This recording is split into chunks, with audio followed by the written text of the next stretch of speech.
तो चलिए बढ़ते हैं आज की कहानी की ओर।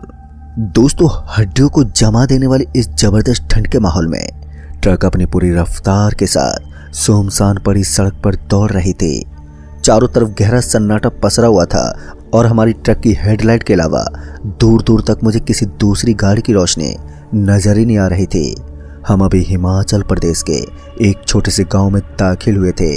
ना जाने उस गांव में जाते ऐसे कौन से इत्तेफाक से मेरा सामना हुआ कि थोड़ा सा सफर तय करते ही ट्रक के टायर के अंदर एक जोर का धमाका हुआ। वो धमाका इतना जोर का था कि मुझे ड्राइव करते हुए भी ये आवाज़ सुनाई दे गई थी। मेरे बगल में मेरा खलासी चादर ओढ़कर सोया हुआ था। धमाके की आवाज़ से मैं इतना तो समझ गया था कि ट्रक का टायर तो पंचर हो गया है या फिर टायर पूरी तरह से फट गया है। इसलिए मैंने अपने घोड़े बेचकर सोए हुए खलासी को जगाया और उसे पूरी बात बता दी। मेरी बात को सुनकर पहले तो उसने आजू बाजू में देखा और उसके बाद हल्की सी आवाज़ में कहा, हम तो हिमाचल प्रदेश के उस गाँव में पहुँचे हैं जो सबसे पहले आता है। ये कहते हुए मैं उसके चेहरे पर एक अजीब सा डर देख सकता था। उसकी इन बातों के अंदर कुछ तो ऐसा छुपा हुआ था जिसको मैं समझ नहीं पा रहा था। उसके बाद उसने कहा, इस गांव को बहुत ही ज़्यादा डरावना बताया जाता है। लोग कहते हैं कि इस गांव के अंदर भूत प्रेत रहते हैं।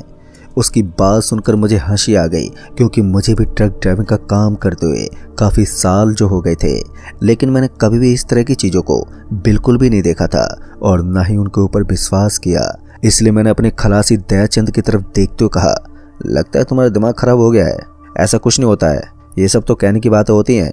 अभी मैंने इतना ही कहा था कि तभी मुझे एक बार फिर से किसी जोर के धमाके की आवाज़ आई और इस बार हमारी ट्रक पूरी तरह से हिल गई। अब ये देखकर तो मैंने अपना सर स्टीयरिंग पे जोर से दे मारा क्योंकि इस बार दूसरे टायर के अंदर भी कुछ गड़बड़ हो गई थी।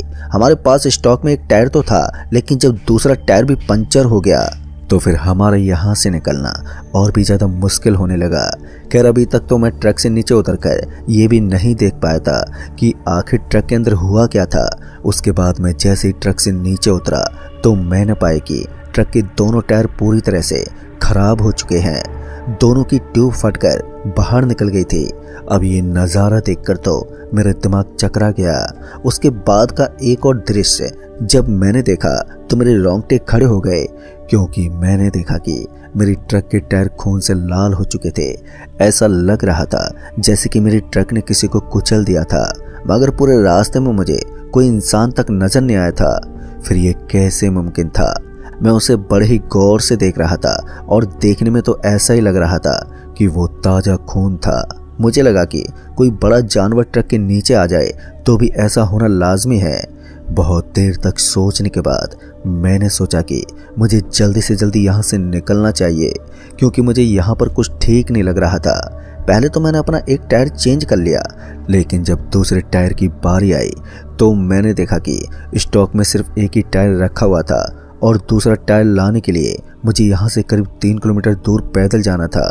ऊपर से ये जोरदार सन्नाटा मेरे मन में एक अजीब सा डर पैदा कर रहा था। उसके बाद मैंने अपने खलासी को कहा, अभी हम दोनों को चलकर जल्दी से एक दूसरा टायर लेकर आना चाहिए। उसने भी अपनी गर्दन हिलाई और उसके बाद हम दोनों उस गांव से थोड़ी दूर आगे पड़ने वाली दुकान की तरफ निकल पड़े।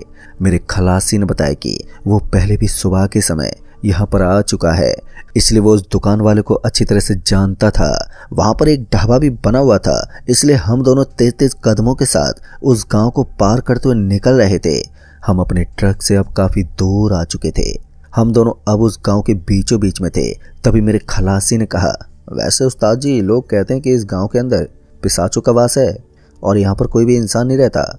उसकी बात सुनने के बाद एक बार के लिए मुझे उसके ऊपर बहुत ही ज़्यादा गुस्सा आया, लेकिन उसके बाद मैंने उसकी बातों को नज़रअंदाज किया। मैं चुपचाप रास्ते पर चले जा रहा था कि तभी मुझे पीछे से किसी गाड़ी के आने की आवाज़ सुनाई दी। आवाज़ को सुनते ही जब मैंने पीछे मुड़कर देखा तो पीछे का नज़ारा देखकर मैं हैरान था क्योंकि अभी अभी मुझे किसी गाड़ी के चलने की आवाज़ आई थी, लेकिन अब मुझे वहाँ पर कोई भी गाड़ी नजर ही नहीं आ रही थी। मैंने एक लंबी सांस ली और उसके बाद जैसे ही वापस से सामने की तरफ पलटा तो मैंने देखा कि अब मेरा खलासी दयाचंद कहीं भी नजर नहीं आ रहा था। उस रास्ते में दूर दूर तक उसका कोई भी नामो निशान नहीं था। दोस्तों ये सब देखकर तो मेरी बॉडी में एक बार के लिए सनसनी सी मच गई। मैंने 3-4 बार अपने आजू बाजू में देखने की कोशिश की, मगर वो कहीं भी मुझे दिखाई नहीं दिया। और तभी एक जोरदार चीख ने मेरे पूरे शरीर को हिलाकर रख दिया। ये चीख किसी और की नहीं बल्कि मेरे ही खलासी दयाचंद की थी। अपने खलासी की उस आवाज़ से मैं डर गया था। फिर उसके बाद ये आवाज़ मुझे जिस तरफ से आ रही थी मैंने उसी तरफ भागना शुरू कर दिया। एक लंबी दौड़ लगाने के बाद मैं एक सुनसान भवन के पास पहुंचा। वहां पर मुझे दूर दूर तक कोई भी नजर नहीं आ रहा था, लेकिन मुझे अपने खलासी की आवाज़ तो यहीं से सुनाई दी थी। मैंने बहुत बार उसे आवाज़ भी लगाई, लेकिन सामने से उसका कोई जवाब ही नहीं आया। मेरी हालत कुछ इस कदर बिगड़ गई थी कि मैं अपना सर पकड़कर एक बार के लिए वहीं पर बैठ गया। जब मुझे लगा कि अब मैं उसे नहीं ढूंढ पाऊंगा, तभी मुझे फिर से उसके चिल्लाने की आवाज़ सुनाई दी। अब ये आवाज़ उस भवन के थोड़े आगे से आ रही थी। मैंने आओ देखा न ताओ और झट से उस भवन से आगे निकला और थोड़ा आगे पहुंचा तो मैंने पाया कि वहां पर पटरी बनी हुई थी। दिखने में वो कोई पुराना सा रेलवे स्टेशन लग रहा था। ऐसा लग रहा था जैसे वहां पर पहले कोई पुराना रेलवे स्टेशन था। फिर उसके बाद मैं उस रेलवे स्टेशन पर चल दिया और वहाँ पर मुझे कोई बैठा हुआ नज़र आ रहा था। दिखने में ये साफ हो गया था कि ये मेरा खलासी ही था। फिर उसके बाद मैं सीधा उसके पास पहुँचा तो मैंने देखा कि उसकी शर्ट फटी हुई थी और उसके कंधे से खून बह रहा था। जैसे उसने मुझे देखा तो उसकी आंखों में आंसू भर आए। वो उठने की कोशिश कर रहा था लेकिन वो उठ नहीं पा रहा था। फिर मैंने उसको हाथ लगाया और जैसे मेरा हाथ उसके हाथ से टकराया तो मुझे एक बहुत ही ज़ोरदार करंट का झटका महसूस हुआ। वो ज़ोरदार करंट का झटका लगते ही मुझे ऐसा महसूस हुआ जैसे कि मैं आसमान से नीचे गिर रहा हूँ और एक पल के लिए मेरी आंखें बंद हो गई। फिर जैसी मेरी आंखें खुली तो मैंने देखा कि इस बार मैं ट्रेन की एक बोगी में बैठा हुआ था और ट्रेन रफ्तार से चल रही थी। मेरा खलासी भी मेरे बगल में ही बैठा हुआ था और उसका चेहरा देखकर पता लगाना बेहद ही आसान था कि वो काफ़ी घबराया हुआ था। मैंने अपने खलासी से कहा, ये सब क्या चल रहा है और मैं यहाँ कैसे पहुँचा? तो उसने बताया कि हम जिस भवन के पास आए थे उस भवन से सीधा इस बोगी के अंदर पहुँच गए, क्योंकि वहाँ की काली शक्ति अपने मायाजाल में फंसाकर हमें दूसरी दुनिया में धकेल देती है। और ऐसे ही कुछ हमारे साथ भी हुआ। दोस्तों अब हमें किसी भी तरह से इसी ट्रेन की बोगी से निकलकर वापस से उस स्टेशन पर जाना होगा, जहां तक जाने के लिए हमें बहुत ही कठिन सफर तय करना होगा। एक मुसीबत टली नहीं थी कि दूसरी मुसीबत हमारे ऊपर बाधा बनकर खड़ी हो गई थी। मुझे तो समझ में नहीं आ रहा था कि आखिर मुझे क्या करना चाहिए। तभी मैंने देखा कि ट्रेन के अंदर एक आदमी दाखिल हुआ और वो आदमी बिना हमारी तरफ देखे ही हमारे बगल वाली सीट पर जाकर बैठ गया। उस आदमी का ये नेचर मुझे काफ़ी अजीब लग रहा था, क्योंकि या तो वो हमें देखना नहीं चाहता था या फिर हम दोनों उसको दिखाई नहीं दे रहे थे। मेरा खलासी भी बिल्कुल मेरी तरह हैरान था। वो हमारे बगल वाली सीट पर बैठकर कुछ पढ़ने लगा, लेकिन तभी मेरी नज़र उस आदमी के लंबे लंबे नाखूनों पर पड़ी। उनको देखते मैं तो हक्का बक्का रह गया। दरअसल मैंने देखा कि उस आदमी के नाखून खून से सने हुए थे। इतना सब देखकर मैं समझ गया कि ये कोई नॉर्मल इंसान नहीं बल्कि ये भूतों की बस्ती का ही कोई आदमी है। एक दो बार उसकी तरफ देखने के बाद मैंने अपनी नज़र उसके ऊपर से हटाने ठीक समझा। तभी ट्रेन को एक जोरदार का झटका लगा। झटका लगने की वजह से हम दोनों सीधे सामने वाले पाइप से टकरा गए और उसके साथ ही ट्रेन एकदम से रुक गई। ट्रेन के रुकते वो आदमी नीचे उतर गया और उस आदमी के साथ साथ मैं भी ट्रेन से नीचे उतरा। लेकिन जैसे मैं नीचे उतरा तो मैं न पाया कि नीचे की तरफ मुझे एक बहुत ही वीरान सा स्टेशन दिखाई दे रहा था। उस स्टेशन के ऊपर मुझे कुछ इक्के दुक्के लोग नजर आ रहे थे, लेकिन तभी मेरी नज़र एक मूंगफली वाले पर पड़ी। उस मूंगफली वाले को देखते ही मेरे मन में उम्मीद का एक दिया जलने लगा। मैं जल्दी से उसके पास गया और बोला, भाई साहब हम दोनों को यहाँ से निकाल दो। जैसे ही उसने हमारा चेहरा देखा तो फिर वो हमसे नज़र हटाकर दूसरी दिशा में चला गया। मुझे समझ में नहीं आ रहा था कि ये लोग हमारे साथ इस तरह का बर्ताव क्यों कर रहे थे, मगर वो कहते हैं ना, जहाँ अंधेरा होता है वहाँ रोशनी भी अपना रूप दिखाई देती है। जैसे कि मैं और मेरा खलासी उस भूतिया रेलवे स्टेशन पर इधर उधर घूम रहे थे कि तभी हम दोनों को पीछे से एक आवाज़ आई, बेटा यहाँ से बचकर भागना इतना आसान नहीं है। अगर यहाँ से जिंदा जाना है तो जैसा मैं कहता हूँ वैसा करना होगा। फिर जैसे हम दोनों ने पीछे पलटकर देखा तो हमने पाया कि हमें पीछे की तरफ एक बहुत ही बुढ़ा आदमी नजर आ रहा था। उसकी उम्र 80 साल के लगभग की थी। उसके चेहरे पर झुर्रियां पड़ी हुई थी और उसके हाथ में एक लकड़ी थी। चलने फिरने में भी उसको काफी दिक्कत पेश आ रही थी। उस आदमी ने हमें इतना आश्वासन दिया तो मैं उस आदमी के पास गया और बोला, लेकिन बाबा आप हमें यहाँ से कैसे निकालोगे? आप तो खुद इस दुनिया के एक हिस्सा हो। ये सुनते ही उसने कहा, मैं भी तुम लोगों की तरह यहाँ पर इसी तरह फंसा था और मेरी मदद करने वाला उस वक्त यहाँ पर कोई नहीं था, जिस वजह से मैंने इस दुनिया में ही दम तोड़ दिया और आज मैं इस दुनिया का एक शैतान बनकर घूमता हूँ। जैसे मुझे एहसास हुआ कि मैं एक शैतान के सामने खड़ा हूँ तो मेरी बॉडी में दौड़ता हुआ खून मानो एक बार के लिए जम सा गया।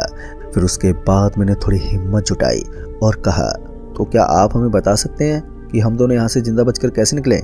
तो उस आदमी ने बताया कि सबसे पहले तुम लोगों को इस जगह पर किसी से भी ये नहीं पूछना है कि तुम दोनों यहाँ से बचकर कैसे निकले। जैसा कि तुमने उस मूंगफली वाले से पूछा था, वो तो अच्छा था कि उसने तुम्हारी बातों पर ध्यान नहीं दिया, वरना अब तक तुम दोनों लाश बन चुके होते। तुम दोनों को यहाँ से आधा किलोमीटर आगे एक बस स्टैंड पर जाना है। वहीं से एक बस कैपिटल घाट के करीब से गुजरती है, तो तुम दोनों को इसी कैपिटल घाट के बगल में उतर जाना है और वहां से तुम्हें एक गुफा नजर आएगी और उसके अंदर एक रोशनी का एक बड़ा सा दरवाजा नजर आएगा। उसी दरवाजे से होते हुए तुम दोनों को बचकर भागना होगा, पर तुम्हारी एक गलती तुम्हारे शरीर के एक अंग को खराब कर देगी और अगर गलती से भी बस वाले को तुम्हारी हकीकत के बारे में पता चल गया तो फिर वो तुम्हें आग की भट्टी में डाल देंगे। अब ये सुनकर एक बार के लिए हम दोनों बुरी तरह से डर गए थे, लेकिन उसके बाद मैंने सोचा कि अब जो होगा वो देखा जाएगा। हमें तुरंत उस बस स्टैंड के लिए निकलना चाहिए। फिर उसके बाद मैं अपने खलासी दयाचंद के साथ तुरंत ही वहां से निकल पड़ा। हम दोनों अब उस बस स्टैंड की तलाश में थे जिसके बारे में उस आदमी ने हमें बताया था। काफी देर तक ढूंढने के बावजूद भी हमें वो बस स्टैंड नहीं मिल पा रहा था। हमें लगा कि शायद उस आदमी ने हमें पागल बना दिया है और हम गलती में किसी दूसरी जगह पर आ गए हैं। अभी मैं यही सब सोच रहा था कि तभी मेरी नज़र हेडलाइट की रोशनी पर पड़ी तो मैंने देखा कि वहां पर एक बस खड़ी हुई थी। वो बस सफ़ेद रंग की थी, जैसा कि उस आदमी ने बताया था। देखने में वो जगह किसी बस स्टैंड की तरह तो नहीं लग रही थी।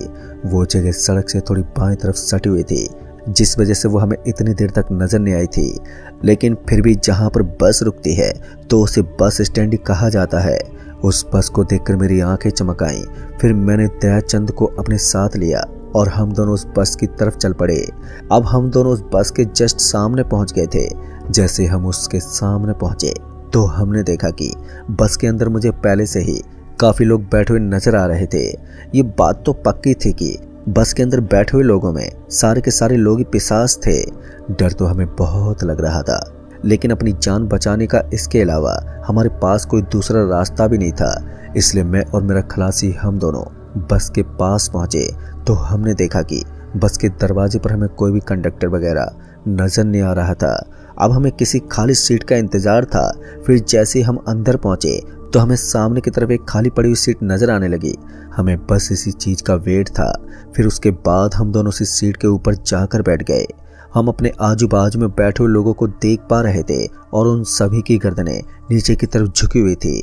हमें भी बिल्कुल उसी तरह से बर्ताव करना था, तो मैं भी उन्हीं लोगों की तरह अपनी गर्दन को नीचे झुकाकर बैठ गया। 10 से 15 मिनट तक वेट करने के बाद बस भी खुल गई और बस के खुलते मेरी धड़कनें और भी तेज होने लगी।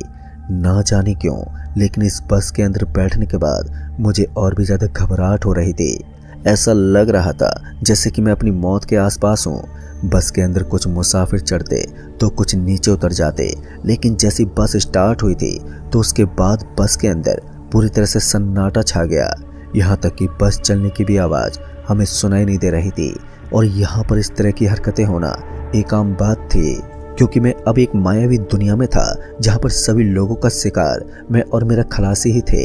हम दोनों की एक गलती और हमारी लाइफ पूरी तरह से खत्म हो सकती थी।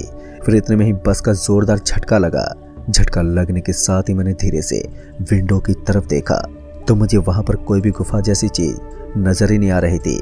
एक बार को तो मैंने सोचा कि मुझे यहीं पर उतर जाना चाहिए, लेकिन फिर मेरे खलासी ने मुझे रोका और उसने बताया कि अभी इतनी जल्दी वो गुफा नहीं आने वाली। दरअसल उस आदमी ने हमें उसके आसपास की चीजें भी बताई थी और वही देखकर हमें नीचे उतरना था, लेकिन यहाँ उनमें से एक भी चीज नहीं थी। फिर उसके बाद हम दोनों ने फिर से अपनी गर्दन को नीचे झुका लिया। हम नहीं चाहते थे कि हमारे साथ इसी बस के अंदर कुछ गड़बड़ हो जाए। अब हम दोनों शांत रहकर आसपास का माहौल महसूस कर रहे थे। हमें एहसास हुआ कि अब बस फिर से खुल चुकी थी और वो रफ्तार से चलने लगी। पर ताजुब की बात तो ये थी कि हमारी साइड वाली विंडो खुली हुई थी, लेकिन इसके बावजूद भी हमें हवा का वेग महसूस नहीं हो रहा था। रफ्तार से चलती हुई बस ना जाने अब किस जगह पर पहुंची थी। हमें तो इसका एहसास भी नहीं था कि आखिर बस कहाँ आई होगी। तभी हमें एक जोरदार झटका महसूस हुआ। झटका महसूस होते ही मैंने धीरे से अपनी गर्दन को साइड की विंडो की तरफ घुमाया तो मैंने पाया कि इस बार हम ठीक उसी जगह पर पहुंचे थे जहां पर हमें जाना था। उस जगह को देखकर मेरी जान में जान आई और इससे पहले कि मैं खड़ा हो पाता कि बस के अंदर से कुछ लोग उठे और वहां से गुजरने लगे। उनके जाने का तरीका थोड़ा अजीब था। हमें बिल्कुल उसी तरीके से गाड़ी से नीचे उतरना था, इसलिए हमने भी ऐसा ही किया। पहले तो हम दोनों एक साथ खड़े हो गए और उसके बाद धीरे धीरे वहां से चलते हुए दरवाजे की तरफ जाने लगे। फिर बस के अंदर मौजूद लोगों के अंदर सन्नाटा पसरा हुआ था, जो कि पूरे सफर में हमें थोड़ा हताश कर रहा था। लेकिन तभी मेरी नज़र सामने की तरफ बैठे हुए एक आदमी पर पड़ी तो मैंने देखा कि उसकी आंखें बाहर निकली हुई थी और उसका चेहरा मानो किसी बस या गाड़ी से कुचल दिया हो। वो इतना ज़्यादा गंदा लग रहा था कि मेरे मुंह से चीख निकल सकती थी, लेकिन मैंने किसी तरह से अपने आप को संभाला और अपने मुंह के ऊपर अपना हाथ रखकर उस बस से नीचे उतर गया। पर जैसे मैं नीचे उतरा तो जाकर मुझे एक चैन की सांस मिली, लेकिन इसी बीच मेरे खलासी के मुंह से एक जोरदार चीख निकल गई। चीख निकलते ही वहां का माहौल बिगड़ गया और सारे के सारे लोग हमारे ही तरफ देखने लगे। मैं समझ गया था कि अब वो हो चुका था जो हमें नहीं करना था। अब उन सभी की नज़र हमारे ऊपर ही थी। मुझे वहां से थोड़ा सा आगे वो गुफा नजर आ रही थी और अब ऐसे में हमारा यहाँ से भागना ही ठीक था। मैंने अपने खलासी का हाथ पकड़ा और उसे वहां से सरपट भागने का इशारा किया। अब हम दोनों ने अपनी जिंदगी की सबसे तेज दौड़ लगा दी। हमारी सांसें अब उखड़ने लगी थी, लेकिन हम तब तक नहीं रुके जब तक हम उस गुफा के अंदर नहीं पहुंच गए। हमने जब भागते हुए पीछे मुड़कर देखा तो हमने पाया कि वो बस अब हमारे पीछे आ रही थी। उस बस को अपने पीछे आता हुआ देखकर मुझे तो और भी ज़्यादा डर लगने लगा था, लेकिन मैंने अपने भागने की स्पीड को कम नहीं किया और उसी तरह से उस सड़क के ऊपर भागता रहा। फिर थोड़ी देर के बाद हम उस गुफा के अंदर प्रवेश कर गए और गुफा के अंदर जाते ही हमने देखा कि वहां पर बहुत ही अजीब अजीब से दृश्य थे। चारों तरफ कचरा ही कचरा फैला हुआ था और गुफा के अंदर थोड़ा और आगे की तरफ देखने पर हमें वो रोशनी वाला दरवाज़ा भी साफ साफ नजर आने लगा था और उस दरवाजे को देखकर मेरी जान में जान आई। मैं जल्दी से भागने लगा और उस दरवाजे की तरफ बढ़ने लगा, लेकिन तभी फिर से हमारे ऊपर मुसीबतों का पहाड़ टूट पड़ा। वो बस अब हमारे बहुत ही करीब आ चुकी थी। अगर हम जल्दी से जल्दी उस दरवाजे के अंदर प्रवेश नहीं करते तो वो हमें वहीं पर कुचल देती।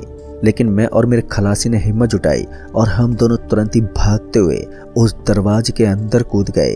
दरवाजे के अंदर आते ही हमें ऐसा लगा जैसे हमारी आंखों के अंदर बहुत ही तेज रोशनी चली गई थी, जिस वजह से हमारी आंखों में जलन होने लगी और फिर मैं अपनी आंख को मसलने लगा।